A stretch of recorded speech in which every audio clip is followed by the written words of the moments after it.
Básicamente, lo primero, María Rosa va a introducir un poco lo que es la sismicidad histórica, rapidito. En parte, el segundo, bueno, el primer bloque de preguntas va a ir sobre lo que fue el doblete sísmico. Me pareció importante es recordar para el público en general que Venezuela tiene varios sistemas de fallas y por eso también nuestro país es sísmicamente activo. En varios videos hemos visto, por ejemplo, que estos sistemas de fallas se trazan de manera inadecuada, tanto videos en español como en otros idiomas. Entonces es recordar que tenemos por acá el sistema de fallas Boconó, que va del suroeste al noreste. Luego tenemos el sistema de fallas San Sebastián, que va más o menos paralelo a la costa en la región central del país. También tenemos por acá el sistema de fallas La Victoria y hacia el oriente del país, en la parte norte, tenemos el sistema de falla del Pilar, por ejemplo, del que se asoció el sismo de Cariaco, si mal no recuerdo fue en el 97. Y ya del lado oeste de Venezuela tenemos el sistema de falla Ocancón, que, ay, se me olvidó hacer como una anotación, vendría más o menos así, y continúa incluso hacia la parte de Colombia. Entonces, estos son nuestros sistemas de falla, nuevamente Boconó, San Sebastián, El Pilar y el sistema de falla Ocancón.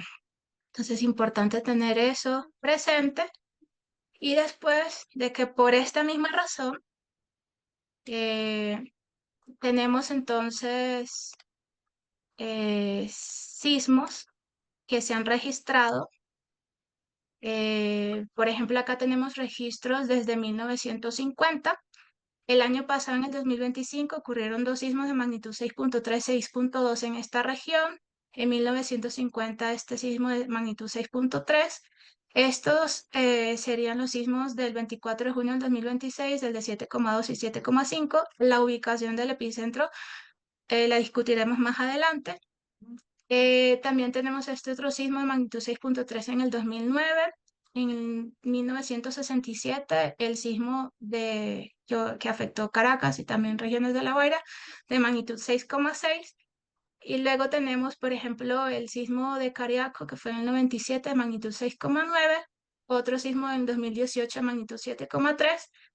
Y bueno, tenemos otros sismos en 1957 de magnitud 6.4, 1968 de magnitud 6.5 y este ya en Trinidad y Tobago 1997 con magnitud 6.7. Entonces esto es para recalcar que los eventos sísmicos ocurren con periodicidad y que de hecho se puede estimar una tasa de retorno, de la cual también podremos hablar más adelante.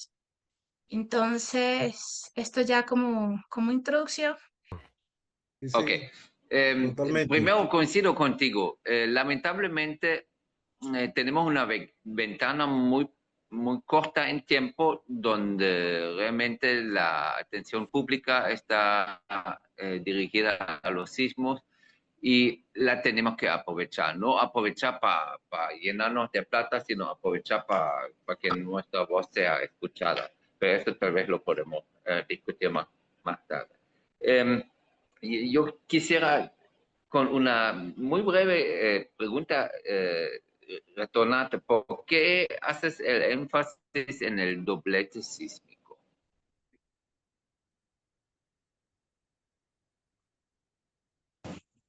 Micrófono. ¿Me está preguntando a mí? Sí, sí, sí.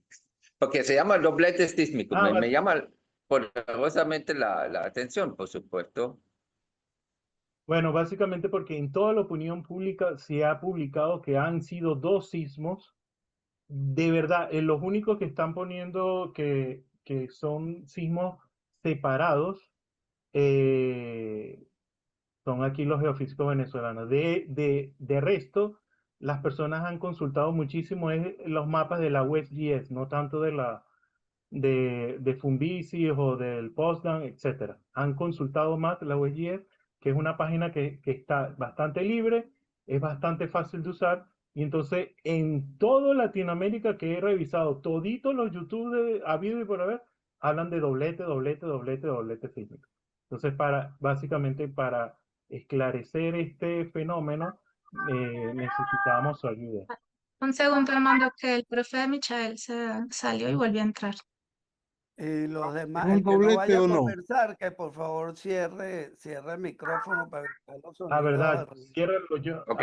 Yo, ajá. ¿Sí me Pero escuchó o no? una pregunta. Solamente escuché tu primera palabra, que toda la comunicación pública se hace énfasis en el doblete, sí. Y yo creo que también en las discusiones eh, académicas, es verdad, así. Y, ¿Y dónde ubicas tú el epicentro del evento? Básicamente, ingeniero, lo que hemos visto nosotros, o sea, lo que se ha compartido en la opinión pública, lo que le decía que ha sido es los mapas de la WebGL. Es la información que está más pública y no tanto la información sobre el Postdown o algún otro servicio. Entonces, le decía a los asistentes que en toda Latinoamérica se habla de doblete, doblete, doblete sísmico. Entonces, Sí, precisamente era la idea que nos esclarezca esto. pero justamente por eso yo te he devuelto la pregunta, porque es una discusión para mí académica, que es muy válida, la podemos llevar adelante en los próximos años, en los congresos, pero la gente no entiende nada si tú les hablas de un doblete sísmico que ocurrió en, eh, ¿cómo se llama el sitio? Ya me olvidé, entre San Felipe y Morón, y te Michelle, no pregunta, sé si yo soy yo solo, Michelle, pero te estás escuchando bien cortado. ¿Soy yo solo o escuchan cortado todo? Cortado, No, sí sí. está bueno, cortado. También Poco se más corta. lento. estoy en una Yo, montaña, yo voy a apagar yo tal vez sugiero que ayuda en apaguemos eso, las voy a cámaras apagar, todos. Sí, Sí, voy no, a y apagar la cámara. habla un poquito más lento y así te escuchamos mejor. Ok, perfecto, muy bien. Entonces, está bien ese doblete. Por supuesto, no lo discuto que han sido dos eventos inicialmente, pero nadie entiende que le digas que hay un evento en, ¿cómo se llama?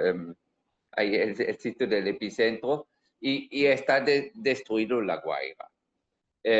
Y Armando, tú ya dijiste que hay otra solución de epicentro. Y en el mapa que ustedes muestran, eso ha sido un mapa previo. El mapa final hay otro epicentro.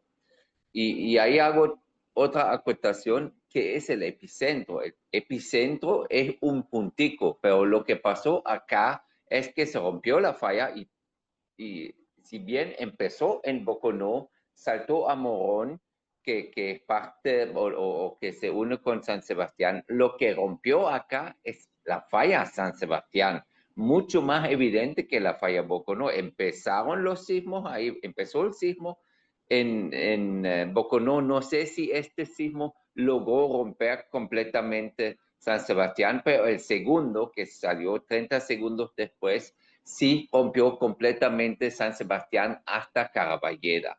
Entonces, el principal empuje vino de la ruptura de San Sebastián frente a las costas de La Guaira, por decir algo. Yo creo que incluso cerca de Catialamar. Entonces, la gente no te entiende. Si tú dices, fueron dos sismos o dos terremotos en Yaracuy. Por eso yo insisto y yo he tratado de imponer esa vista en Funvisis, donde he estado ese fin de semana. Ahorita estoy en Cumaná. De que realmente ese sismo es el sismo de La Guaira, es el terremoto de La Guaira, porque destruyó La Guaira. Cuando yo llego desde Cumaná en el taxi, yo veo sismicidad en Caraballeda, en Caraballeda, en Caraballeda. Y yo pregunto a los sismólogos, ¿y qué está pasando? No me dijeron que es un epicentro en Boconó. Entonces, ahí llegó la solución que publicó el GFZ Potsdam, pero también tenemos otra solución que es el Centroid Moment Tensor, que creo que ahorita es Columbia University, que lo emite, antes fue Harvard, y ese esa solución te da el centro de la ruptura y este se localiza en el mapa más nuevo que hemos elaborado junto con Leonardo Alvarado. Está ese epicentro en azul prácticamente al lado de Katia Lamar. Y eso para mí es el epicentro, a pesar de que no es donde inició la falla. Y si al final fueron una o dos fallas, para mí es una discusión académica. Esta fue una ruptura fuerte de San Sebastián y el CMT solo localiza una falla. Por eso te estaba un poco cuestionando este doblete sísmico. No cuestiono que había dos rupturas con 30 segundos de diferencia inicialmente, pero realmente y el CMT solamente localiza un sismo porque es el golpe principal frente a La Guaira. Y se separa mucho, por ejemplo, del doblete que tuvimos en Turquía en el 2023, donde sí hubo un tiempo importante entre los dos eventos. El primer evento asentó muchos edificios, el segundo evento los tumbó. En este caso, no creo que haya sido el caso en La Guaira, de que realmente edificios sentidos fueron golpeados por un segundo golpe, sino fue un solo golpe muy fuerte, más otros aspectos que vamos a discutir más adelante. Gracias. Eso es precisamente lo que yo dije. Para mí, el epicentro fue en La Guaira, a pesar de que se inició la ruptura en Boconó, que saltó 30 segundos después a Morón, pero a la falla Morón, pero donde realmente hubo el gran deslizamiento de la falla con 1 a 2 metros de desplazamiento, eso fue frente a La Guaira. El desplazamiento en los primeros dos segmentos de Boconó y Morón no superó, según por lo menos, según dice el USGS, no superó el medio metro, pero sí frente a La Guaira fue un gran deslizamiento. Además, pareciera haber habido como un choque fuerte en Caraballera, es donde cuando termina la ruptura, se mueve todo ese bloque litosférico, pero el segmento que le sigue hacia el este, ese no se mueve. De alguna manera hay un choque o una compresión fuerte ahí que puede haber también aportado bastante a los daños que vimos ahí. Para mí realmente es el terremoto de La Guaira y hay argumentos para decir el epicentro está ahí, pero académicamente podemos discutir realmente qué vemos como epicentro de un evento sísmico. Es bien interesante. Aquellos que hayan visto mi post en LinkedIn, porque yo no publico, y Michelle sabe mi posición, creo, porque se la han hecho llegar. Cuando hablamos de eventos sísmicos, de epicentros, lo que pasa es que se habla mucho de la fractura, que es la parte rígida del proceso, pero hay un proceso elástico, hay un proceso dinámico, que es lo que por lo general da origen a los sismogramas, y eso es puntual entre comillas. ¿Por qué? Porque si no fuera puntual entre comillas, yo no puedo agarrar un sismograma y decir aquí llegó la onda P, que salió de algún lado y se propagó, y luego llegó la onda S y luego llegaron los otros componentes. El hecho de que se hable, por ejemplo, de dos terremotos, si me quedo callado porque se terminó la pila, ¿ok? El hecho de que se hable de dos terremotos es porque la USGS, con unos registros muy difíciles de interpretar, yo hasta estoy haciendo un software porque hablo con Gemini y Gemini me ayuda. Yo estoy apartado de esto hace mucho tiempo, por esto despertó mi corazoncito de nuevo y tengo base, pues mi base académica. Pero cuando habla de dos sismos es porque la USGS da dos tiempos de llegada de onda P. La onda P del 7.2 y luego una onda P del 7.5. Eso determina dos terremotos desde el punto de vista cinemático, desde el punto de vista de propagación. ¿Ok? Entonces, voy a dar lo que en mi momento era una conspiración hasta que vimos los datos de los alemanes que ponían el epicentro, el segundo epicentro en La Guaira. Si ven lo que yo estaba hablando, desde un principio lo que me sonaba raro era esos retrasos entre onda P, los retrasos de onda S de dos eventos que estuvieran tan cercanos. Si un evento está apenas, llegó la luz, o sea que puedo conectarme ahora más tarde, déjeme terminar la idea entonces. Si dos eventos, como puso la UIE, son tan cercanos, probablemente la distancia de propagación de onda P o las diferencias de llegada de onda P sería muy pequeña, difícil de ver, porque apenas en el mapa donde lo ponen hay, qué sé yo, 10 kilómetros o algo así. ¿Ok? El hecho de que hubiese ese retraso, junto a que la destrucción fuera tan grande en Maiquetía, ¿ok? Y otra serie de cosas como la concentración de réplicas en esa zona, es parte de lo que yo he venido tratando de hablar, de que hubo una primera ruptura por allá por Yaracuy. Esa ruptura se propagó, como dice Michelle, por supuesto, pero la ruptura al irse propagando no está generando sismos cada medio segundo. No, el sismo se generó y tenemos unos registros de ese primer epicentro, de ese primer terremoto. Esa onda se propagó, tardó, si ustedes sacan el cálculo, si yo propago esa falla con velocidad cercana al 60% de la velocidad S, o algo así es que se usa, tardó como 40 segundos.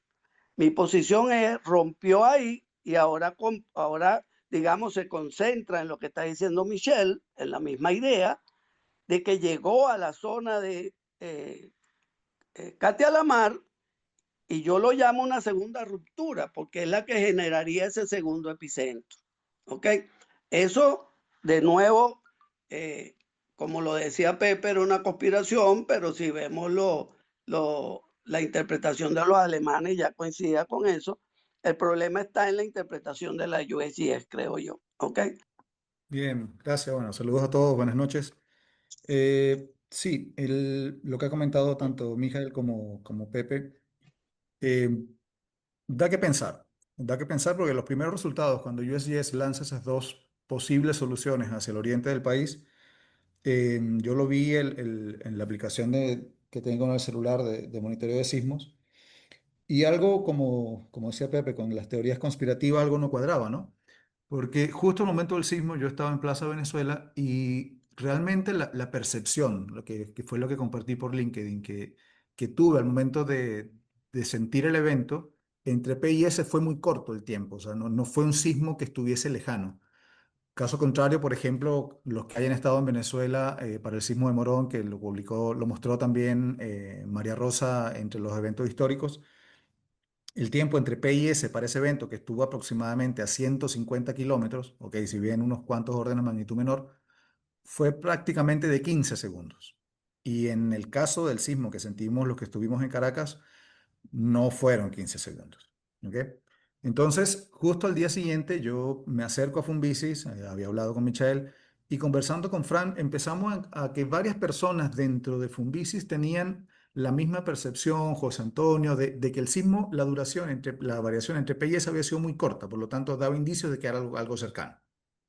Hasta ese momento quizás no se cuantificaba o se magnificaba el nivel de afectación y de daño que había en la zona del litoral central, que con el pasar de las horas nos fuimos dando cuenta de eso. Entonces, bueno, dije, vamos a tratar de darle un poco más de sentido a esto, ¿no? Que partamos de dos posibles escenarios, que fue lo que hablé en su momento también con Michelle. Tenemos dos eventos en Boconó, partimos con 40 segundos de diferencia. En el registro de las estaciones, yo debería poder observar en estaciones que estén muy lejanas del campo cercano de lo que colocamos como epicentros, una separación de ambas fases, debería poderlos ver claramente. Y lamentablemente hasta ahora las estaciones que hemos podido observar que estén más lejanas al evento no muestran dos sismos diferentes. A la par de esto, junto con gente y compañeros del Centro Sismológico Nacional de Chile, hemos estado trabajando con analizar los registros acelerográficos que estuvieron disponibles durante el sismo, que fueron grabados en Caracas principalmente. Y como ya bien dijo Michael, es una respuesta compleja, ¿no? No es un evento que sea tan simple de analizar. Y el contenido frecuencial o la energía que tuvimos al momento de la llegada de la onda S es mucho más larga de lo que podría ser un sismo estándar, por decirlo de cierta manera. Esta duración de la onda S fue mucho mayor. Entonces aquí pudiésemos inclusive entrar a hablar, bueno, podemos partir quizás con los dos eventos al oeste, se apilaron quizás en el transcurso, la onda S fue más larga porque llegó el primer tren de la onda S, luego el segundo llegó cuando no había terminado el primero, pero no es tan simple como de separar ambas señales. Si bien, como ya han dicho varios, es académico, pero yo creo que es importante entender el porqué de este evento, ya que a partir de él estamos haciendo muchas asunciones, estamos suponiendo cosas en cuanto a las estructuras, las respuestas que tuvieron, y quizás si partimos de una idea que quizás no es la más adecuada, podemos llegar a soluciones que no sean las más idóneas. Por lo tanto, si bien hay un proceso que debe avanzar ahora con todo lo que es la parte de, y lo entendimos así la semana pasada, en rescatar la mayor cantidad de personas posible, que ya llegará el momento para empezar a reflexionar sobre qué es lo ocurrido, pero sí siento que es importante, ¿ok? Es importante que como comunidad, y este espacio es importante para eso, podamos de cierta manera discutir y aquí sacar todas las ideas a y por haber, y entre todos, bueno, poder llegar a una solución o a un consenso que sea interesante.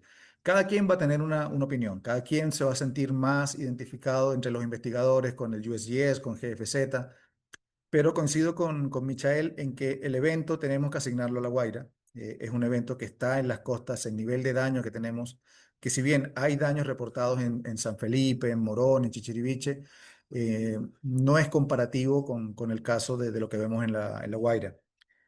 Bueno, es importante también mencionarles que esta tarde a las 3 y tanto, colapsó un colegio en El Paraíso, que había sido ya decretado como, bueno, inestable y finalmente colapsó también. Entonces vamos a seguir teniendo mucha afectación. Tengo como que dos comentarios rápidos, chiquiticos, así para más o menos hacer como un resumen de lo que estoy entendiendo. Según Michael y según lo que estaba hablando, aparentemente la discrepancia entre la localización de los dos epicentros es debido a que el Servicio Geológico de Estados Unidos básicamente lo que localizó fue el inicio de la falla, de la ruptura de falla, mientras que el servicio de Potsdam de Alemania básicamente lo que hizo fue mostrar la localización del inicio y también la ruptura principal que fue enfrente de Caraballeda, ¿no? Eso es como un resumen de lo que estoy entendiendo, porque el desplazamiento mayor fue en La Guaira de 2.5 metros de desplazamiento. Entonces, eso más o menos explicaría por qué hay una discrepancia entre los dos epicentros, ¿no? Porque eso me medio preocupaba un poco, porque unos muestran uno y los otros muestran otro, ¿no? Entonces, realmente no es que fueron dos sismos, sino que fue un desplazamiento fragmentado de falla. Eso es lo que estoy entendiendo de lo que estamos discutiendo. Pero yo quisiera poder compartir, si puedo compartir pantalla, no sé si me dan permiso para compartir pantalla, porque quiero compartir un mapa que sacó Fumbices y quiero hacer una pregunta para los expertos en sismología. Perfecto. Entonces, fíjate, aquí este mapa de Fumbices tiene una cantidad de réplicas, obviamente cerca del sismo principal, el primer sismo, cerca de Morón, que es esta zona que está aquí, y además la mayoría de las réplicas están en la zona de La Guaira, como ustedes pueden ver esto, ¿no? Y justamente todas las réplicas están a lo largo de la falla de San Sebastián. Sin embargo, hay un vacío que me medio preocupa, que está justamente al norte de Puerto Cabello. No valen más conspiraciones, no valen más conspiraciones. ¿Por qué no hay réplicas en esa zona? O sea, es una zona donde no hubo desplazamiento de falla, o hubo un brinco en la falla, o es que estamos esperando una réplica más fuerte. O sea, ¿qué significa ese vacío sismológico allí en esta zona frente a Puerto Cabello? Y eso se lo pregunto tanto a Pepe como a Michael, de que de repente pueden tener algún tipo de explicación relacionada a eso. ¿La puedo responder? ¿Hacer un comentario? ¿Sí? Deja, Michael, yo tengo, Marinette, tú estás en LinkedIn, no debes haber visto mis publicaciones. La base, Sí, una de las bases, una de las bases de poner dos de las tantas, la diferencia en tiempo y el daño y la réplica, ponerla en los dos sitios viene dado por ese. Una de las observaciones es la concentración de réplicas tan importante. La otra que puede darse, y hay que tomar, aquí sí estás grabando esto y que tenerlo con mucho cuidado, hablar de zonas de sombra y que eso pueda significar lo que algunos de nosotros podemos entender como acumulación de energía y posibilidad de alguna cosa que no quisiéramos. ¿Okay? Entonces eso hay que tratarlo con mucho cuidado, sobre todo en estas cosas que están quedando grabadas. Pero sí es interesante.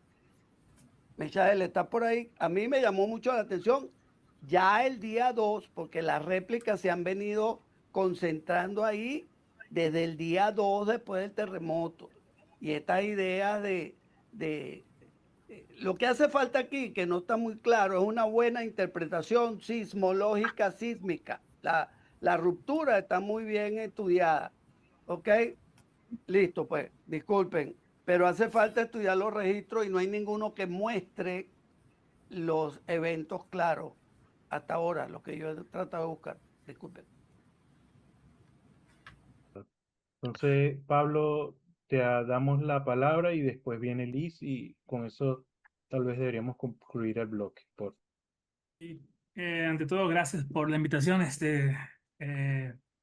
Tengo un bebé de 18 días nomás, entonces tengo que ser muy, muy breve porque ya tengo que ayudar a mi esposa. Ante todo, expresar mi solidaridad y ya discutiremos en mejor ámbito si ha sido doble acoplamiento o no. Sé que la directividad, yo soy peruano, por si quieren saberlo. Yo he construido el algoritmo del sistema de alerta sísmico peruano. Entonces, es un algoritmo que usa solo 3 segundos para poder emitir las alarmas. Creo que el profesor Michael, si no me engaño, estaba por ahí. Él ha trabajado con mi ex asesor, que es Jean-Paul Ampuero. Entonces, como dije, voy a ser muy breve. En caso necesiten usar el algoritmo, yo estoy totalmente dispuesto a ayudar. Ya he enviado un email a Fumbisis, creo que así se llama la institución. Eh, si no me engaño, estaba Michael, Helbert, Rendón y había otro más que no me acuerdo, Audenberg, un apellido que es Audenberg, creo que era. Eh, entonces, Audemar, él mismo, Audemar. es exactamente él. Exacto. Entonces, en términos, y disculpen que me estoy yendo un poco del foco, en términos de sistema de alerta, lo único que se necesita para poder emitir la alarma con el algoritmo que he hecho, que se llama E3WS, por si lo quieren saber, está en GitHub, está en los papers, pueden buscarlo. Necesitas solo una estación con un acelerómetro y solo necesitas los primeros 3 segundos del sismo para poder emitir alerta. Me gustaría muchísimo, en caso ya puedo enviarle mis contactos, tener los acelerogramas para poder evaluar cuánto tiempo de alerta pudiera haber emitido mi algoritmo a la población, ¿no? No sé en dónde están posicionadas las estaciones, no sé qué tipo de sensores tengan, tal vez sea broadband o strong motion, no lo sé. Si en caso se me puede apoyar en ese lado, yo con gusto le podría al grupo emitir un mapa con los tiempos de alerta que podría tener la población ante este sismo que ha sido catastrófico, ¿no? Entonces, ahí está lo dicho y ante todo, como digo, expresar mi solidaridad y si necesitan algún tipo de ayuda en base a lo que respecta al sistema de alerta, ya tienen mis contactos, ¿no? Gracias. Muchas gracias, Pablo. No, sí, sí, profe, con lo de que quería comentar, porque yo he visto varios videos y de hecho a mi familia le llegaron la alerta de Google que yo no tenía conocimiento de esa alerta. Y la alerta de Google se hizo para el primer evento, no para el segundo. Y en los videos que yo he visto, que me he puesto a estudiar, la alerta le llega a la gente como entre 5 a 6 segundos antes del primer movimiento que siente o que evidencia. De hecho, muchos dicen, ¿qué es esto? ¿Qué es esto? Y luego es que dicen, sí, es cierto. Entonces está bueno esa alerta de Google que yo ni sabía que existía. De hecho, ahora la activé en mi teléfono.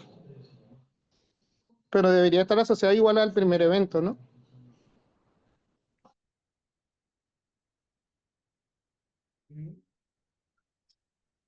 Mm, Bueno, Hermano, creo que Quizás yo puedo decir Daniel, algo ahí sobre la alerta de Google. ok. sí, adelante.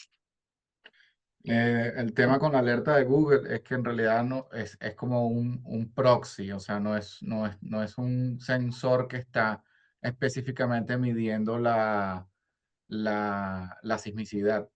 Entonces, claro, en Google lo que está es entendiendo cómo se mueven los acelerómetros de todos los celulares y cuando muchos se mueven de una manera particular, pues emite la alerta. Es buenísimo porque de hecho estoy seguro que debe haber contribuido a salvar algunas vidas durante esto, eh, pero, pero podrían haber alertas que funcionen de una manera más eficiente. Y sobre todo, otra de las grandes deficiencias es el desconocimiento del ciudadano común. Y eso, bueno, eso podemos hablar de eso más adelante, pero en realidad, si hubiésemos estado informados de que esto puede existir, de que a nuestros teléfonos puede llegar esto, mucha gente hubiese actuado antes. O sea, tengo muchas anécdotas de gente que estaban, tal cual como mencionaste, ¿qué es esto? ¿Qué es esto? ¿Qué es esto? Y mientras estás viendo qué está pasando, ya perdiste segundos súper valiosos. Entonces, de ahí la intervención de Pablo es fundamental porque un sistema de alerta temprana puede ayudar de verdad a salvar a muchas personas. Hay países, y por lo que entendí de Pablo, en Perú ya está implementado así, que esto está coordinado a nivel nacional. Entonces, te llega, de hecho, te llega es un mensaje de texto obligatoriamente a todo el mundo. Entonces, es algo que por supuesto hay que trabajar más adelante para nosotros. Ok, muchísimas gracias, Daniel. Mira, vamos, María Rosa, pon ya la segunda parte para que podamos tratar de Eh, cubrir los siguientes puntos. Armando, me gustaría ¿Quieres decir? complementar la idea. Sí, porque lastimosamente como Pablo se fue, de repente yo robo un poquito ahí de tiempo. Eh, para redondear la idea de la alerta temprana, es correcto lo que comenta Daniel. Esto se hace a partir de los acelerómetros de los teléfonos. Es la misma tecnología que hace que cuando tú pones la pantalla horizontal, el teléfono detecte el movimiento y lo coloca horizontal. Y esto obviamente Google lo maneja a nivel de Big Data y puede generar ese proxy que nos da una alerta de aproximadamente 5 o 6 segundos. Ahora, el tema que está trabajando Pablo es muy diferente porque acá en Perú, que es donde yo estoy, está implementado el SASPE. Hay distintos sensores que son básicamente geófonos que detectan la primera llegada de la onda. Lamentablemente acá en Perú están en línea de costa, es decir, la mayoría están en tierra y la falla acá es de subducción. Entonces hay un retraso, un delay de tiempo que de todas maneras genera una alerta aproximadamente, dependiendo del sismo, entre 15 a 20, 25 segundos. Pero Pablo, aparte de haber hecho el sistema, el algoritmo para el sistema de acá, ha trabajado en lo que es DAS, que esto se maneja en Europa, que es un sistema de detección temprana que funciona a través de fibra óptica subacuática. Y esto permite tener aproximadamente 10 segundos más de alerta. Obviamente siempre va a depender qué tan lejos está el sismo de la zona de afectación, pero entre 5 a 10 segundos más de alerta, que parece poco, pero ya se pueden tomar decisiones como me meto debajo de la mesa, no entro a mi casa, me quedo en una zona afuera. Entonces, ese tipo de cosas, digamos que no existen de momento, que yo sepa, según la investigación que dice, no existen en Venezuela, serían importantes añadir una normativa de instrumentación nacional, sobre todo. Entonces, ese es un poco el apoyo que nos quiere ofrecer Pablo, si le pudiéramos compartir información o pudiéramos, digamos, colaborar con él y con su investigación, se podría tratar de hacer una implementación así en Venezuela también. Bueno, en réplica es cualquier evento que ocurre como consecuencia de un desplazamiento principal. No necesariamente está asociado a la falla principal. Usualmente suelen ser efectos de la deformación de la corteza por reacomodos. Es decir, yo tenía una gran porción de placa que estaba en presión contra otra gran porción de placa. Cuando la fricción entre las dos placas es vencida por el empuje relativo entre ellas, el segmento de placas se mueve y empuja hacia los costados, por decirlo de una manera. Pero todo el segmento de placa que queda en los extremos de esa parte que se fracturó tiene que reacomodarse de alguna manera porque está ante un nuevo esfuerzo. Es decir, toda la parte que estaba anterior se movió y ahora esa parte empuja una nueva parte. Cuando tú estás empujando una nueva parte, esa nueva parte que estás empujando sufre reacomodos, es decir, está sometido a una nueva presión y puede haber planos de falla o segmentos de falla que ahora ante una nueva presión ceden y generan terremotos usualmente más pequeños. Esos terremotos usualmente más pequeños son lo que se llaman réplicas. Pueden ocurrirse a ambos extremos del segmento que se falló. Puede ser producida por la nueva liberación de presión en el pedazo en que tú pierdes presión y un sometimiento a nueva presión en el pedazo que gana presión. Las réplicas son las que están asociadas principalmente a deformaciones de reacomodo de la placa ante ante los nuevos esquemas de esfuerzo. Puedes también tenerlas sobre el plano principal, pero esas suelen ocurrir en los primeros días. Y si un evento es de menor magnitud que el principal, se llama réplica. De lo contrario, el evento nuevo, si es de mayor magnitud, se llamaría el evento principal y el anterior se llamaría predecesor. Eso con respecto a la pregunta de las réplicas. La otra pregunta que me hiciste fue respecto a, perdón. Sí, ¿Aló? sí. No digo que típicamente uno hablaba de los sismos, de los terremotos De los tiempos, ¿verdad? y de los tiempos, de la duración, pero modernamente parece que, o al menos en este caso, no he oído nada al respecto. ¿Me podrías No, comentar bueno, algo? el tiempo de duración del evento es el tiempo que tarda cuando tú te generas un evento sísmico, tú generas no solo ondas P, generas ondas P, ondas S, ondas Love, Rayleigh, son una cantidad de ondas de superficie. Generas ondas que inclusive rebotan como P originalmente, se convierten a S, etcétera. Tú generas todo un barrido de ondas. El tiempo de duración del evento es desde la primera onda de ese barrido de onda hasta la última. Eso es lo que se llama el evento, el periodo de duración del evento. O sea, desde la primera onda P hasta la última onda S que te llegue. Eso es en términos teóricos el barrido, el tiempo de duración del evento. El tiempo de duración del evento suele cambiar según la distancia a la que tú estés del evento, porque el evento, ese frente de ondas, es dispersivo. Es decir, se va haciendo más largo a medida que te alejas del evento. Listo. Y Eh, entonces, perdón, un detallito nada más. ¿Y será por eso la razón que, por ejemplo, en USGS o en Fumbisis no vemos marca de tiempo con respecto a la duración? Mira, el problema, y eso lo investigué en varios sitios, el problema es que, como comenté en un principio, hay incertidumbre con respecto a la duración total del evento, entre otras cosas, porque fueron dos eventos tan cercanos que los frentes de ondas se solaparon.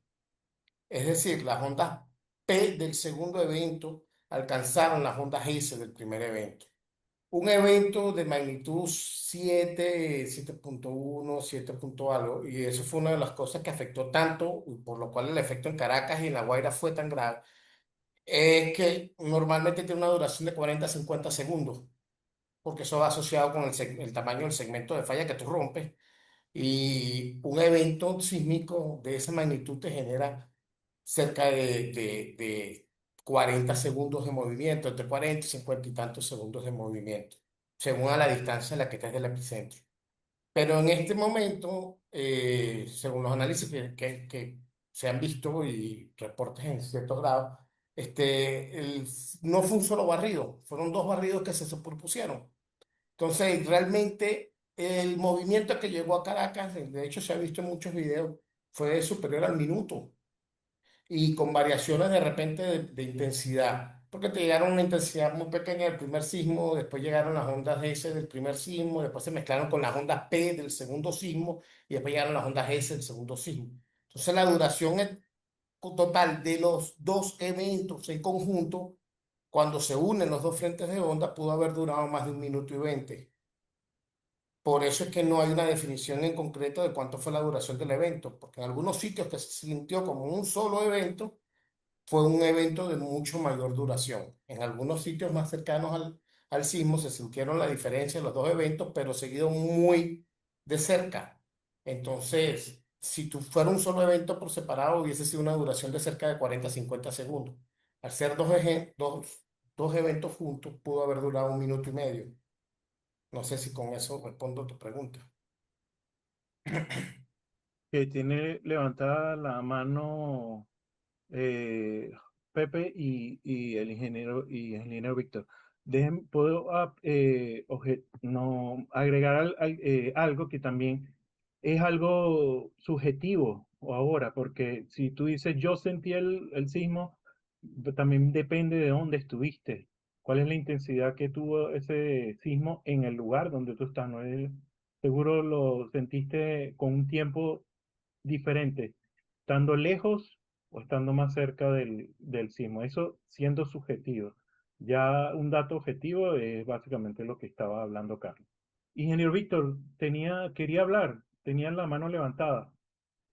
Sí, comentar un poco, como dice Pepe, en efecto, es muy poco los sismogramas que se han podido obtener a través de Fumbisis. Entiendo que, bueno, que hay un tema de, ¿cómo llamarlo?, discrecionalidad de la data, pero que eventualmente tiene que ser pública. Sé que se ha ido suministrando a algunas instituciones, pero sin poderles mostrar mucho, cuando querían hablaban de la persona que preguntó sobre la duración. El sismo en sí, analizado a partir de un registro, un acelerograma que tenemos en el caso de Caracas, tiene una duración aproximada total entre P y que termina ya de disiparse la S alrededor de 60, 70 segundos, un poquito más puede ser. Ahora, lo que es interesante es que dentro de poco esa data ya va a estar disponible para ver, no sé si durante el fin de semana o ya para el lunes. El paquete de movimiento fuerte de la S, que es lo que vemos en esos videos, duró aproximadamente 20, 25 segundos. Entonces, si bien lo podemos tomar como interacción de los dos sismos o un solo movimiento, indistintamente de cómo lo veamos, eh, es una duración larga para una onda S. O sea, es bastante el movimiento. Si a eso lo sumamos a los que vamos a ver unos poquitos minutos más adelante cuando empecemos a hablar de efectos de sitio, no todos los segmentos o las zonas de las ciudades van a responder de forma similar. Algunas amplificarán más, otras amplificarán menos. Entonces, ahí entran en juego muchas cosas, ¿no? Entonces, sí, la duración formal del evento, como inclusive mencionó Carlos, ronda más del minuto. Ahora, la duración de mayor energía, por decirlo de una manera, que es la S y sus respectivas conversiones, fue de alrededor de 25 segundos. Entonces, eso explica bastante los videos que hemos visto casi todos en internet de esos movimientos, de que inclusive personas se caen al momento de sentir el evento. Y algo que yo en lo particular escuché un par de veces en algunos noticieros y algunos comentaristas, no todos, fueron algunos solamente, que hablan de que, eh, o hablaron en algunos, que Venezuela no era un país sísmico. Yo creo que se les olvida, y eso es lo que Pepe dijo en su momento. O sea, pasa tanto tiempo entre los eventos importantes que ocurren en el país que la gente tiende como a olvidarlo. O sea, tiene menos, sí, tuvimos el Caracas en el 67, pero ya la gente que vivió eso, muchos ya no comparten actualmente con nosotros. Y nos queda ahora este evento que hay mucho análisis que vamos a hacer, si es 1812, si es 1967, si es una combinación o si es algo completamente nuevo. Lo importante es, yo creo que debemos sensibilizar y entender de una vez por todas que Venezuela sí es un país sísmico, que no es quizás comparable a la actividad que tiene Perú, que tiene Chile, donde los eventos de subducción son pan de día a día, pero tenemos condiciones muy puntuales de la mayoría de nuestras ciudades, y quizás me adelanto, de nuestras ciudades están en cuencas sedimentarias. Estas cuencas sedimentarias van a tener efectos de amplificación y van a tener otro tipo de respuesta en comparación con otras zonas. Entonces, por ahí yo creo que es importante el avanzar un poco más la discusión, ¿no? Hubiese sido excelente que Michael estuviese, por lo que queda, con sus estudios de microsonificación, pero bueno, tiempo espero que tengamos más adelante para seguir conversando. Eso quería aportar. Ok, gracias, ingeniero Víctor. Entonces, bueno, vamos ya a dar paso a la última parte para poder aprovechar el tiempo. Esta parte la va a introducir un poco el ingeniero geofísico Juan Molina. Juan, por favor. Bueno, muchas gracias Armando y antes que nada, para dar esta introducción, obviamente agradecerles a todos. Siempre en una tragedia como esta, una de las cosas que se repite mucho es la frase, yo soy muy creyente de ella, de que justo antes del amanecer la noche se pone más oscura. Entonces yo creo que nosotros estamos justamente en esa etapa, no solamente aprovechando un highlight por el tema del sismo ocurrido, sino también pensando en qué podemos hacer para que si nuevamente un evento de estas magnitudes puede ocurrir, se minimice al máximo los efectos que este pueda causar, que ya sabemos que no solamente se mide en pérdidas económicas, sino que esto se ha medido en varios cientos y probablemente miles de personas que ya no van a estar en este mundo. Entonces, bueno, para poder introducir este tema, yo quería un poco que tengan de guía las preguntas que nos comparte acá María Rosa. Es muy importante para que ustedes puedan hilar las ideas, pero quería proponerles una dinámica en la cual ustedes como expertos en esta materia puedan ordenar de manera jerárquica a qué le darían más prioridad, ¿ok? Ya un poco también buscando el cierre de la actividad próximamente. Creo que esto nos sirve para ir encaminándonos hacia ello. Y la jerarquía sería la siguiente. En función de medir todo el caos que ocurrió y los resultados y la evidencia que se tiene y el conocimiento y perspectiva que ustedes tienen, ¿a qué le darían más prioridad para que el sismo hubiese generado el daño que generó? Sería, como opción número 1, a la desactualización de normas sismoresistentes en combinación con, ahí podemos desarrollar, desactualización de normas sismoresistentes o a la falta de estas normas al momento de construir, es decir, que las edificaciones no las cumplieron. Otro punto que quisiera que ordenaran en esa lista jerárquica sería la magnitud y características del sismo ocurrido, porque sabemos que muy bien pueden haber normas sísmicas, todo el desarrollo que ha tenido Covening a lo largo de los años, pero de repente estas normas sísmicas, ahí nos puede quizás orientar muchísimo Víctor, me gustaría que participara aquí, y también Carlos. El desarrollo de estas normas sísmicas a lo mejor estuvo orientada a que un evento que puede tener una cierta magnitud también tenga una cierta duración. Y al haber, como sabemos, ya le podemos dar el nombre que nosotros, digamos, más se nos acerque de acuerdo a nuestro conocimiento. Al haber un duplete o un doble sismo o un doble evento, básicamente un nuevo evento que inclusive triplica la fuerza del primero, esto no solamente amplía la fuerza, sino que también amplía el tiempo de duración. Entonces, de repente una estructura puede estar hecha para soportar 30 segundos, 40 segundos de un determinado evento, pero no para aguantar minuto y 20 minutos y tanto.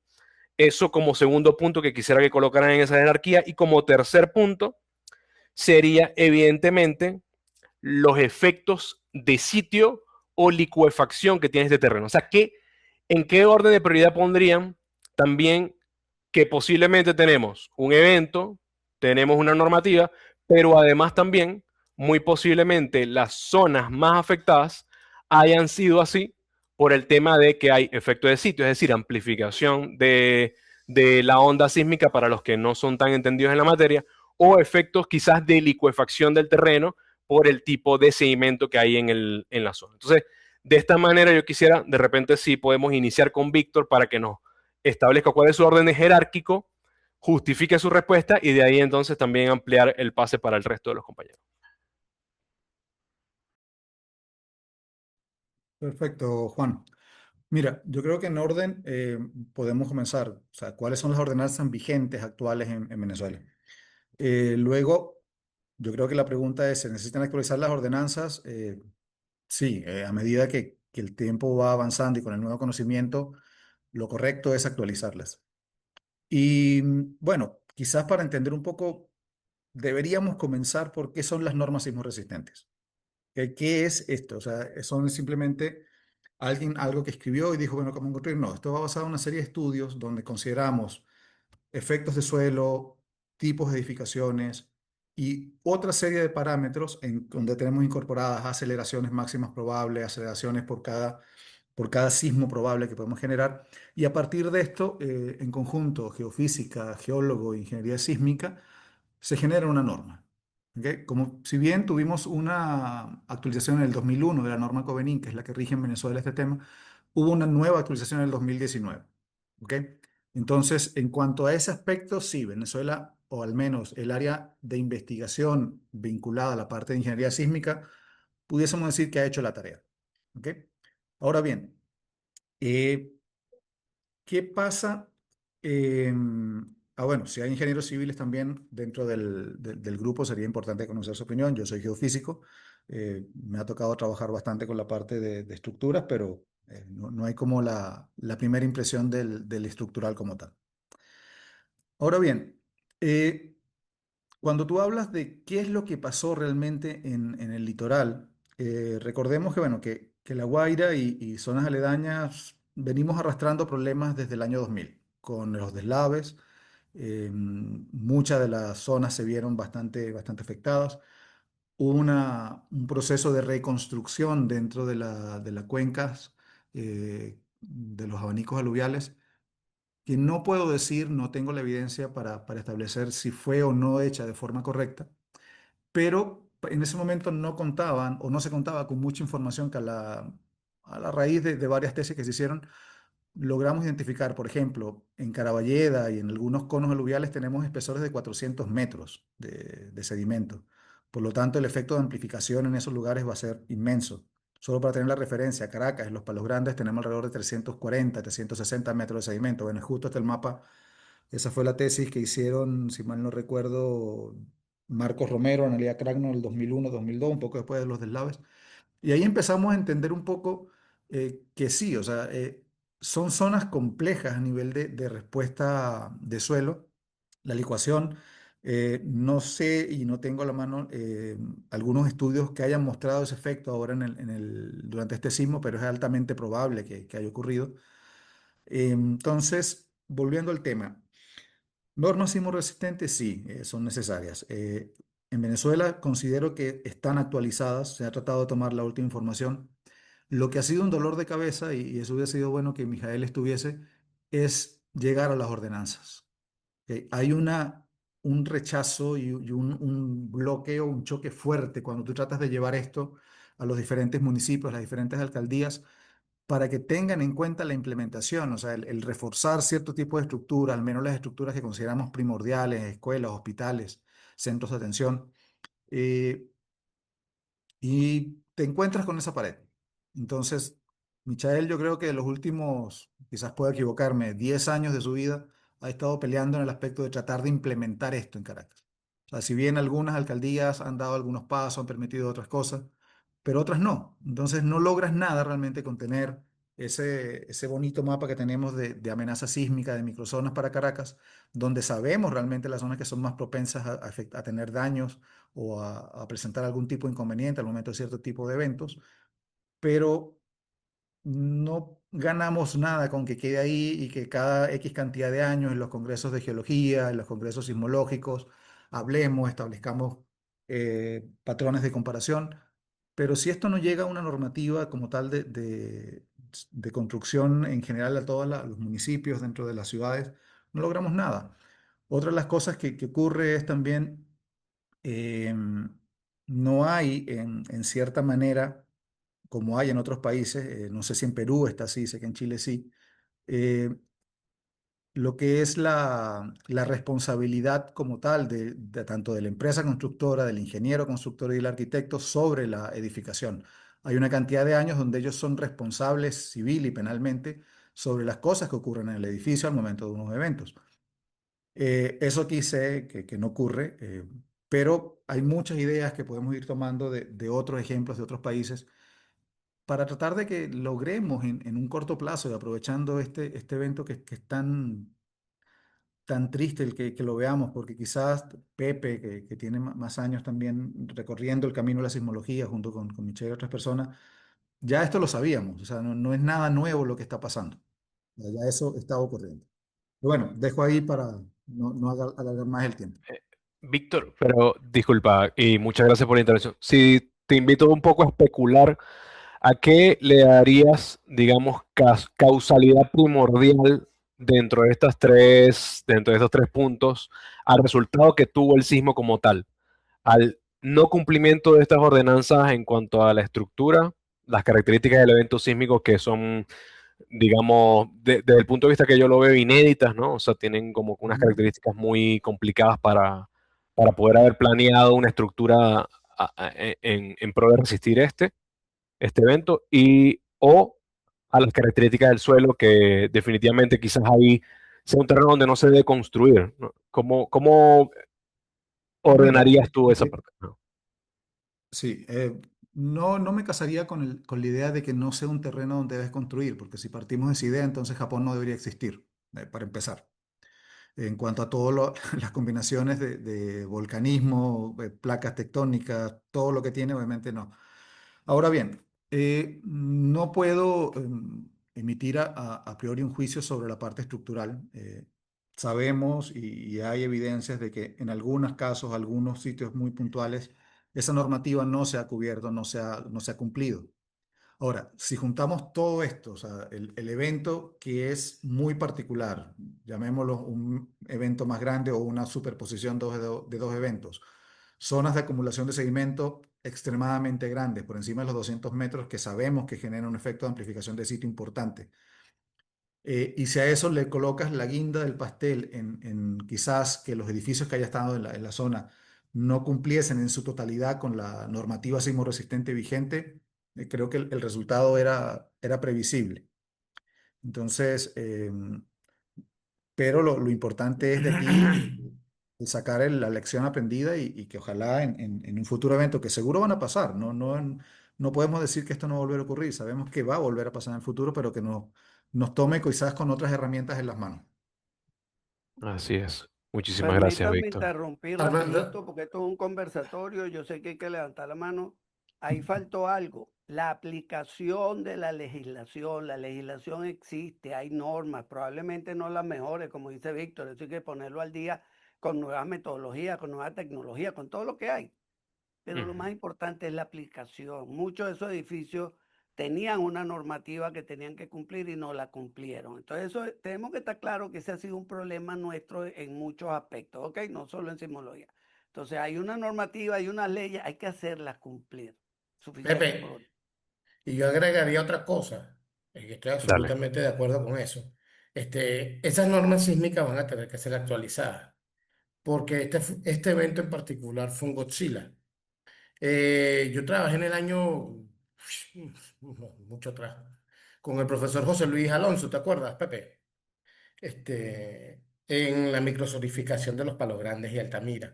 Y con el profesor Centeno, inclusive antes de la catástrofe de Vargas, o sea, antes de que ocurriera la catástrofe de Vargas, en unos estudios para hacer microsonificación en La Guaira, e inclusive se habían propuesto en esa época unos estudios de micropilotajes para estabilizar algunos edificios que finalmente se cayeron con la vaguada. Porque este problema de La Guaira no es reciente. El problema de La Guaira es que son abanicos aluvionales que nunca debieron haber permitido construir residencias altas y multifamiliares.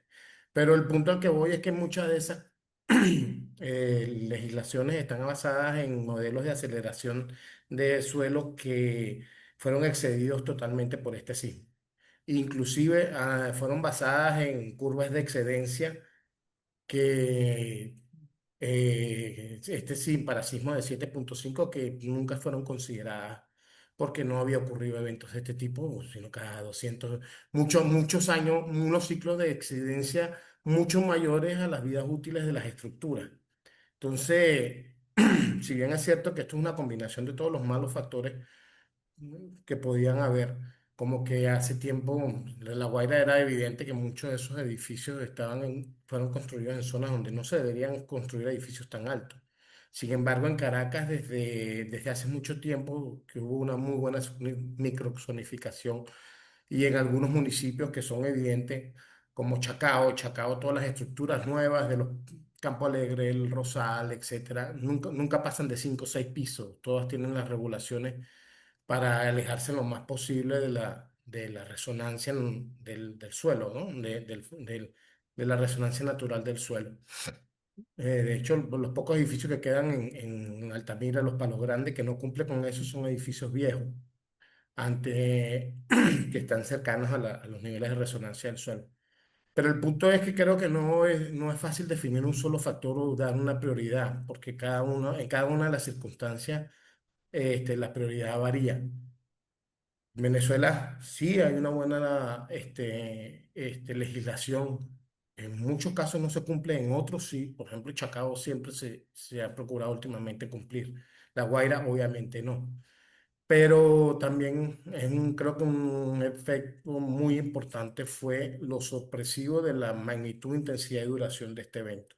Creo que más allá de de seguir las normativas y que hay normas y ordenanzas vigentes, creo que buena parte de esas asunciones que se tenían para el establecimiento de esas ordenanzas va a ser necesario actualizarlas o revisarlas, porque creo que las curvas de excedencia que se han asumido para esos modelos fueron superadas por este sismo. Estoy casi seguro. Ese es mi- O sea, Carlos, que tú, antes de dar la palabra a Raúl, tú te inclinarías más a que de repente las características del evento igual estarían por encima de los otros factores en cuanto al No, resultado, ¿no? no, muy probablemente si tú... Mira, en La Guaira si tuvieses construido edificios bajos, con micropilotaje y estructuras ciertamente firmes, no hubieses tenido una catástrofe tan masiva como la que tienes. Si hubiese caído quizás un par de edificios,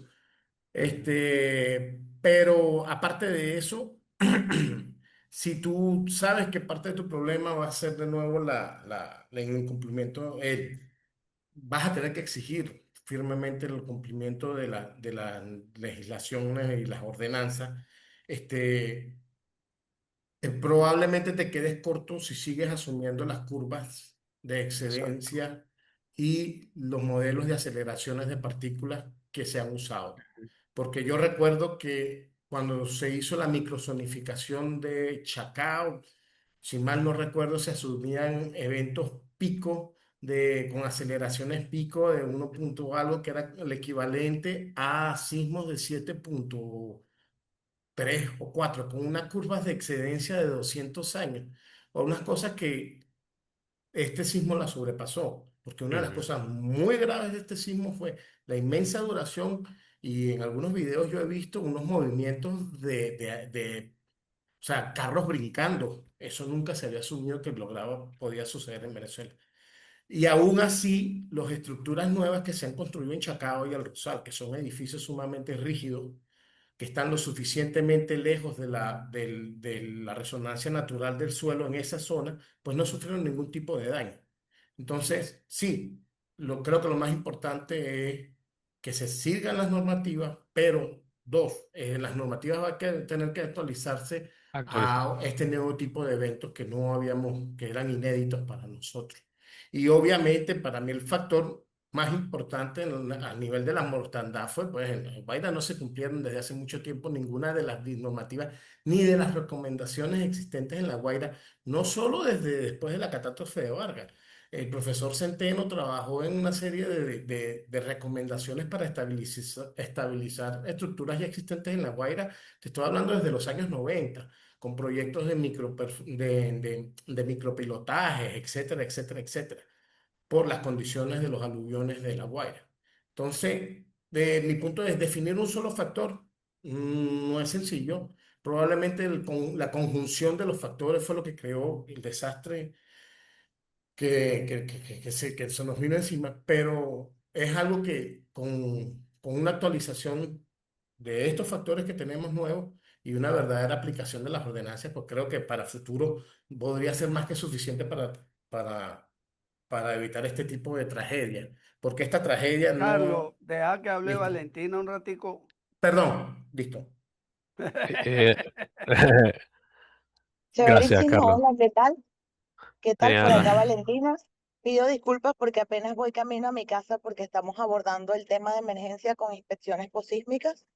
Eh, Sobre investigaciones ocurridas en Caracas, podemos citar el libro de mitigación del riesgo sísmico en Caracas, donde evaluamos edificaciones aporticadas de muros, primera asistencia, en mi caso, viviendas autoconstruidas, que las denominamos viviendas populares, que muchos se preguntan por qué este sismo no nos afectó tanto el tema de viviendas populares y eso se debe a la ubicación del epicentro. Sobre el tema de la afectación en Caracas, va bastante asociada al tema que Caracas tiene aproximadamente un 80% de estas viviendas antiguas, construidas previas a nuestro primer código sísmico que nació en el 82. Aparte de eso, nos han hecho revisiones puntuales para aplicar reforzamientos estructurales a estas estructuras antiguas.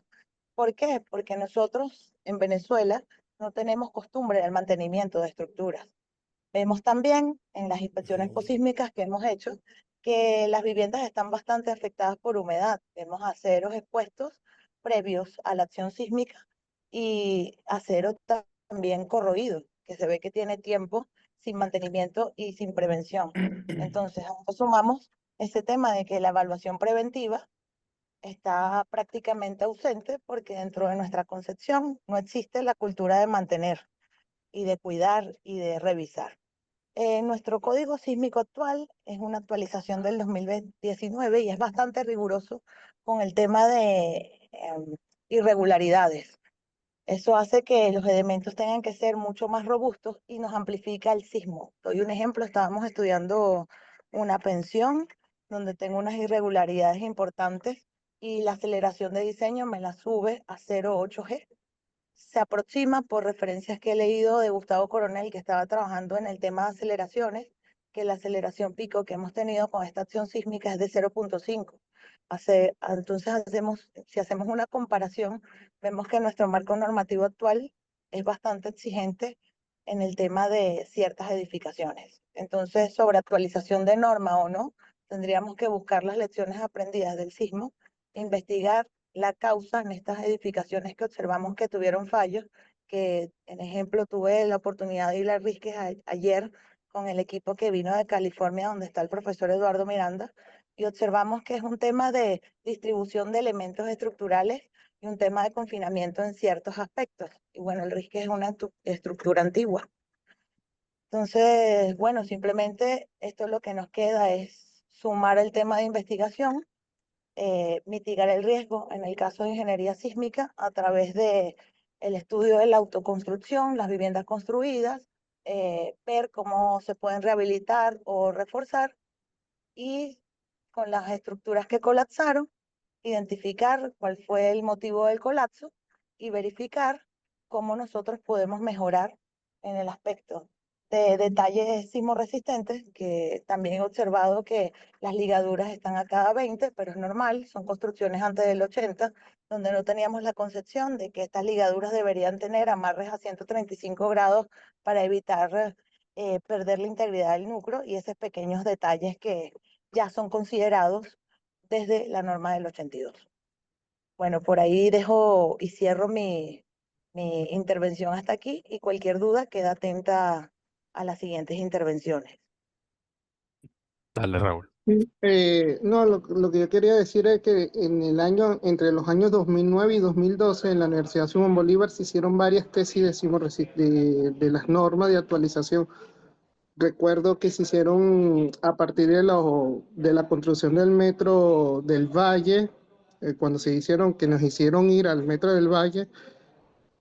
Y recuerdo clarito la tesis, si mal no me recuerdo, de Carolina Pimentel, que ella proponía ahí que las normas Covenin se tenían que actualizar porque las resonancias, si no me acuerdo bien los términos, pero era si había un sismo de 7.5, nada resistía en Caracas.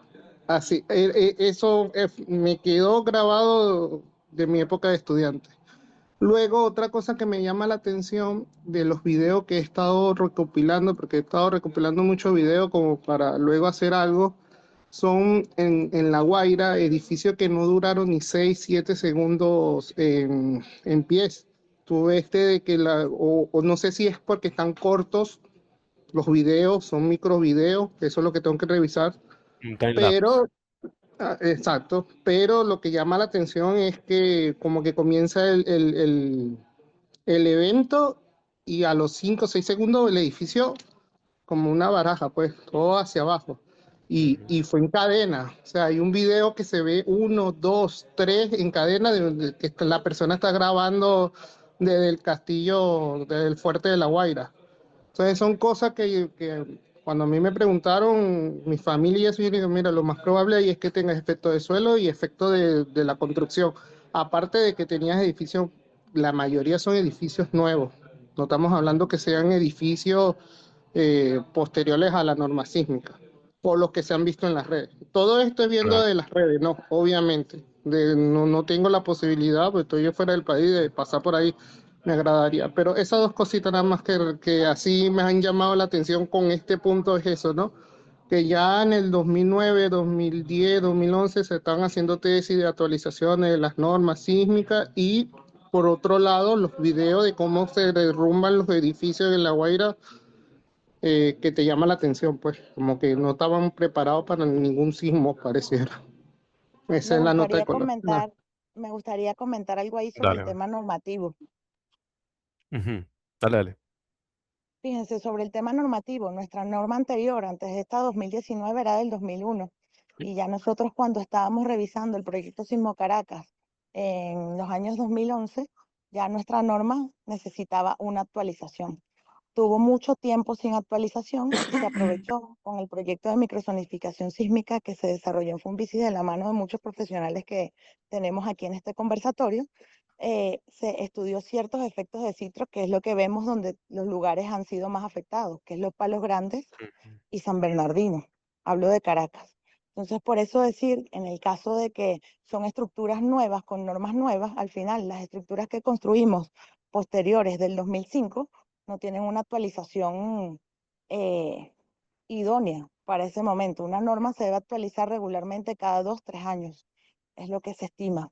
Si es por eso, ya nosotros deberíamos estar estudiando una nueva actualización. Pero cada sismo es una lección para aprender y actualizar. Quería dar esa Pero, reflexión porque de por sí nuestra norma de 2001 ya tenía mucho tiempo vencida. Del 2001 al 2017 ya teníamos 18 años sin una actualización. Entonces tuvimos 18 años construyendo de una forma que pudo haber sido mejorada. Valeria, y gracias por la intervención. Yo te quería preguntar, y ahí disculpa mi ignorancia, pero ¿qué tanto, por ejemplo, en tu caso que estudiaste esta actualización, qué tanto se actualizó del 2021 al 2019? O sea, digamos, si una construcción estaba construida con las normas de 2020, de 2001, ¿realmente las cumplía y no resistía el sismo? O sea, ¿qué tan Bueno, trascendental es?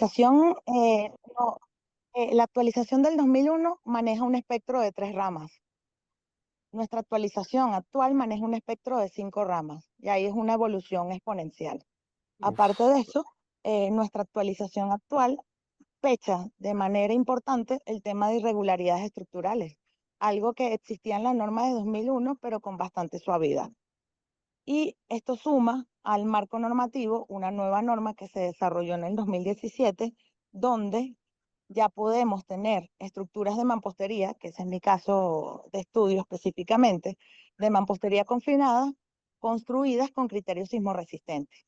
Entonces, sí hay un cambio importante dentro del diseño sismorresistente, ya que un espectro de 3 ramas cambia a un espectro de 5.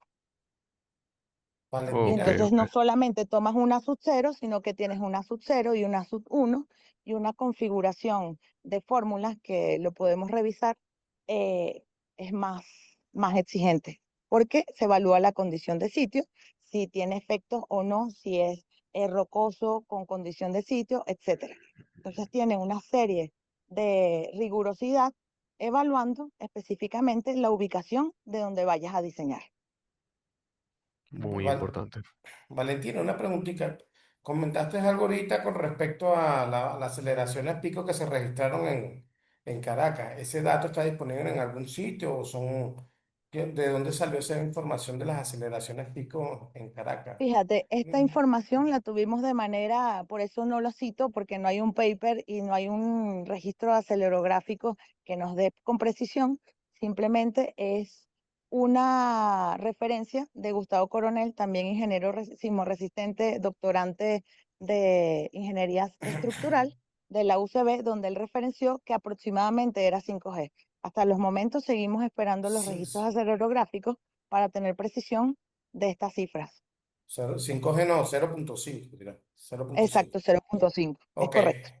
Y la última microzonificación que me estabas comentando, o sea, solo curiosidad, que se hizo de Caracas, se hicieron estudios de aceleración de partículas con acelerógrafo, masas, etcétera, etcétera. O sea, Fíjate, este es un tema o se más, han hecho, se han vuelvo a hecho. mi experticia, esto es un tema más de geofísicos y geólogos, aquí Ok. los tenemos en el grupo, vi que está Chuo, que, bueno, disculpen que lo referencie de manera tan coloquial. Aquí todos somos panas. Maravilloso, está Víctor, que es un máster en geofísica, y todo este team, tienes a Luis Yegres, que todos ellos han participado en este tema de microzonificación, y ese es su área. Mi área es otra. ¿Ok? Ok, perfecto. Tuve la dicha de participar en la microzonificación de Quito y Puerto Viejo, pero me dediqué más al tema de desarrollar los espectros, que ya eso es Ok, perfecto. otro método. Pero el tema de estudio de microzonificación sí te lo pueden decir ellos con certeza. Ok, gracias. A la orden. Chévere, Valentina. Pero en todo caso, Valentina, ¿no te inclinarías de momento a hacer un cambio en la normativa? Por lo que te entiendo. Fíjate, como ingeniero civil sismorresistente, siempre te vamos a decir lo mismo. Nos gusta estudiar qué fue lo que pasó y darte un dato duro. Porque te doy el ejemplo de vivienda popular. Todo el mundo dice que eran vulnerables, era vulnerable, pero nadie se dedicó a estudiar al detalle qué tan vulnerables son. Ahora con certeza te puedo decir que son vulnerables ante la acción sísmica porque las estudiamos y evaluamos un panorama sísmico similar al 67 con un sismo más cercano a Caracas, y nos decía que aproximadamente un 70% de estas autoconstrucciones iban a tener una falla importante. ¿Ok? ¿Qué pasó en este panorama sísmico?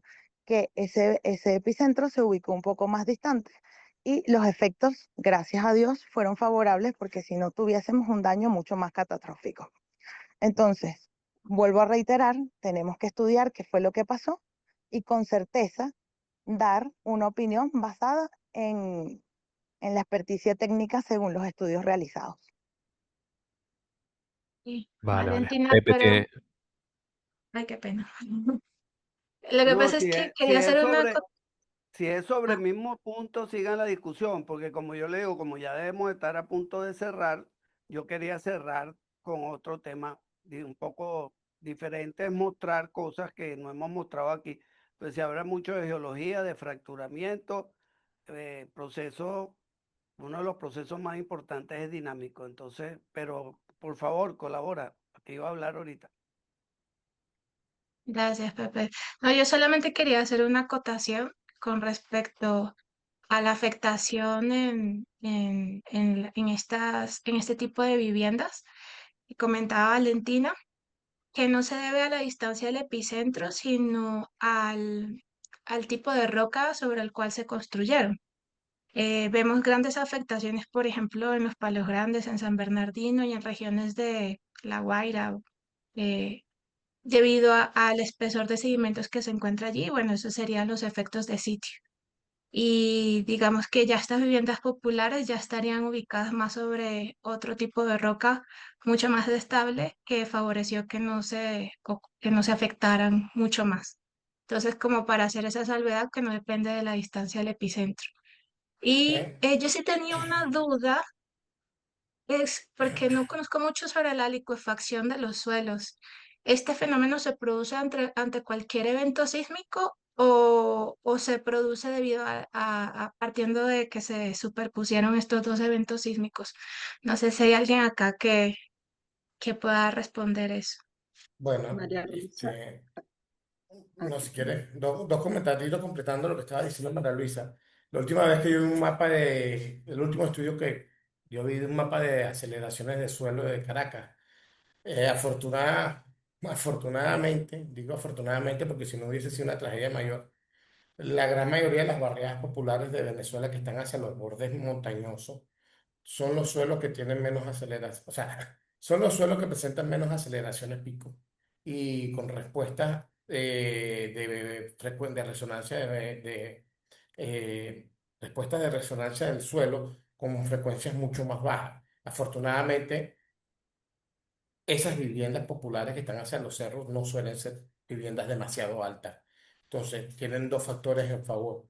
Uno, que los suelos tienen una respuesta de aceleración relativamente baja. Y dos, que están lejos de la resonancia natural del suelo, porque normalmente construyen estructuras de máximo 3 4 pisos. Y respondiendo a tu pregunta de la licuefacción se da normalmente en suelos arenosos saturados de agua, De con eso un nivel no estoy hablando. freático, ¿Lo debato o no? perdón, suelos Oh, saturados de disculpe, agua. es que tengo una observación sobre esto de viviendas populares. Fíjate, y disculpen que interrumpa antes de la licuefacción. Tenemos nuestros barrios, específicamente los que están en el entorno de Caracas, doy el ejemplo de Petare, tenemos estructuras que tienen entre 5 y 7 pisos. Y ahí Uy, cito el trabajo que tuve la oportunidad de investigar yo misma, donde hicimos más de 700 inspecciones a estructuras populares, tanto de la Gran Caracas, en este caso todo lo que es Guarenas, Guatire, también lo abordamos. Y el tema de la vivienda popular, y ahí rescato la distancia al epicentro, son tres. El tema de los factores de evaluar, por qué la vivienda resiste o no es uno, cómo fue construida y cómo técnicamente aplicaste esos conocimientos para hacer que resista más. Dos, la condición de sitio. Y el tercero es qué tan lejos o qué tan cerca está la ocurrencia sísmica. El tema de evaluar el sismo de por sí también afecta en cómo esa onda va a llegar al sitio de la estructura. Entonces, serían tres factores que deberíamos evaluar en el caso de cada infraestructura ante la acción sísmica. Y disculpen que interrumpa, disculpen y continúen ahí con el tema del licuado. Una pregunta rapidito, y en La Guaira, porque en La Guaira también hay bastante viviendas populares. ¿Esas viviendas fueron afectadas? Porque hasta ahora se ha visto video de edificios, pero de los sitios populares de La Guaira no he visto nada. No, de hecho, las viviendas populares de La Guaira están sobre algunos de los más firmes, que son las faldas del Ávila, pues. Fíjense, O sea, están hoy todos de suelo hicimos, prácticamente rocoso. hoy Las que hicimos están en plienes montañas.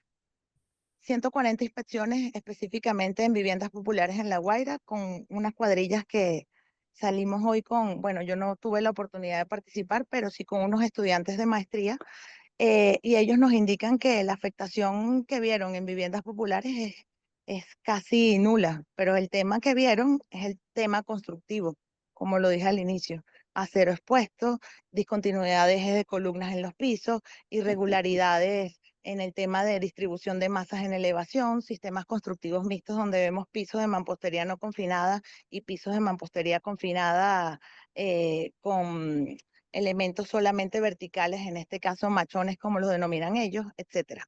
El caso de la vivienda popular debe ser evaluado de manera puntual para esta situación. Y bueno, ahí cierro mi intervención y pido disculpas por haberlos interrumpido.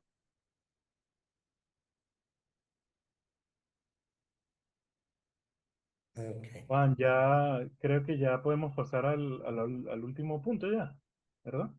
Pero Carlos quería comentar algo sobre la licuefacción Ok, y, sí, y aparte perfecto. me gustaría, Carlos, si puedes incluir, ya que estamos interrumpiendo, o sea, si una edificación notamos que tiene desactualizada la norma, ¿qué se hace con esa edificación? La verdad que a mí me queda la duda ahí a nivel de, o sea, No, ¿se tiene que demoler o...? en esa parte sí no sé, en eso no soy experto. Lo que estaba comentándote de la liquefacción es que la liquefacción suele darse en suelos saturados de agua, bien sea costeros o suelos que están a orillas de lagos, ríos, que estén saturados de agua y al momento de someterse a una vibración, el agua se separa de el grano de arena. El grano de arena se compacta, se vacían los espacios porosos y el suelo, por tanto, pierde su capacidad portante y se hunde la estructura que está arriba de ella. Eso es básicamente la licuefacción. Es la única condición de la cual depende la licuefacción es realmente cuál es el nivel de saturación de agua del suelo que está sobre el cual está montada la estructura y qué tan cercano está el nivel freático. Y aclarando y terminando ya el tema con respecto a las estructuras, a las viviendas populares en las montañas de Caracas. Quiero que quede lo que quiero más claro que quede respecto a esto es que las estructuras muchas veces dependen, o básicamente dependen de qué tanto te aleje tu vibración natural de la estructura con respecto a la vibración natural del suelo. Afortunadamente, si tú construyes estructuras bajas, 7 pisos sigue siendo una estructura baja. Y si tú construyes una estructura baja, más o menos bien construida, tienes la fortuna de que tu estructura esté alejada y lo construyas en un pie de montaña, que normalmente no tienen sedimentos y suelen ser suelos mucho más rígidos. Tienes la ventaja de que la oscilación natural de tu estructura va a soportar el terremoto. Entonces, gracias a Dios en Caracas y en buena parte de las faldas de La Guaira, pues ese ha sido el caso. No tienes mayores afectaciones porque las aceleraciones en los suelos son bajas y las estructuras están lejos de la vibración natural. Y ya con eso termino. Gracias, Carlos. Entonces, vamos a ver si pasamos a la última parte. Bueno, hemos tenido 2 horas más de 2 horas de conversatorio. Gracias a Dios, por lo menos se han quedado bastantes personas y hemos hablado de muchos temas. Yo quisiera aquí hablar solamente 1 minuto. Compartirle, bueno, ya también un poco a modo de conclusión, exacto, en menos de 2 minutos me tardo, o sea, perfecto. Yo estoy aquí en Perú y básicamente hay algo al principio que dije del conversatorio, entre como digo en broma y en verdad, de que deberíamos nosotros también en algún momento, bajo alguna afiliación, que alguien que esté más cerca de aprobar normas, digamos diputados, digamos concejales, etcétera, es importante que tengamos en algún momento alguien que nos represente, porque no solamente es que nosotros sepamos o que en las normativas los ensayos que tal vez tengamos que hacer para poder construir en cualquier área, sino que esté la obligatoriedad. ¿A qué me refiero? En Perú estamos obligados, está obligado, yo vivo de eso prácticamente, de hacer ensayos de refracción sísmica, más W, tomografía eléctrica, que son obligatorios para tú hacer una escuela. No es a modo de información que tenga, digamos, la constructora para que no se me caiga el edificio, para protegerme, no. Es obligatorio. Si no se hacen los estudios técnicos, no se puede construir. Que creo que esa es una de las razones por la que tantos edificios se construyeron. ¿Cómo vas a hacer un edificio donde tú no vas a poder poner tú no conoces en primera parte dónde está el terreno sólido?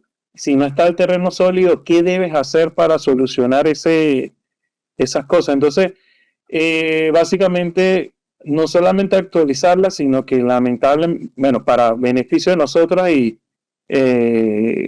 conflicto de intereses, deberían ser los estudios geofísicos y geotécnicos obligatorios. Entonces, bueno, me tardé mis 2 minutos nada más. Claro, dale. Listo, bueno. Muchas gracias a todos. Quería agradecerles por su participación en este conversatorio. sobre los sismos que ocurrieron el 24 de junio de este año 2026 y también anteriores, más que todo sobre el marco sísmico que se presenta en Venezuela. Recordar que tras el sismo de 1967 también se fundó Funvisis en 1972, el instituto encargado de las investigaciones sismológicas en Venezuela. En 1997 también ocurrió un sismo de Cariaco. Yo era niña, pero recuerdo que también se incentivaron programas de educación en ese entonces sobre qué hacer ante la ocurrencia de un sismo. También tengo entendido que, bueno, dentro de Funvisis también los científicos o los geocientíficos han intentado con el corazón sacar adelante varios estudios, pero también ha hecho falta mucha más inversión y pues eso se ha visto también en todo en los efectos del sismo que ha ocurrido acá, pero pues la idea es que se note que es importante también la inversión en esta parte científica para acompañar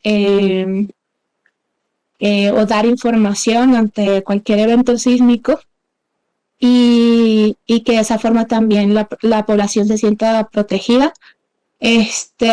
Y bueno, la idea es seguirse preparando en términos de eso y que, bueno, más allá de la parte científica, también recalcar el componente humano, lamentando la gran cantidad de pérdidas que se ha tenido, y los que están dentro de Venezuela, los que estamos afuera, pues es muy doloroso también desde el punto de vista humano.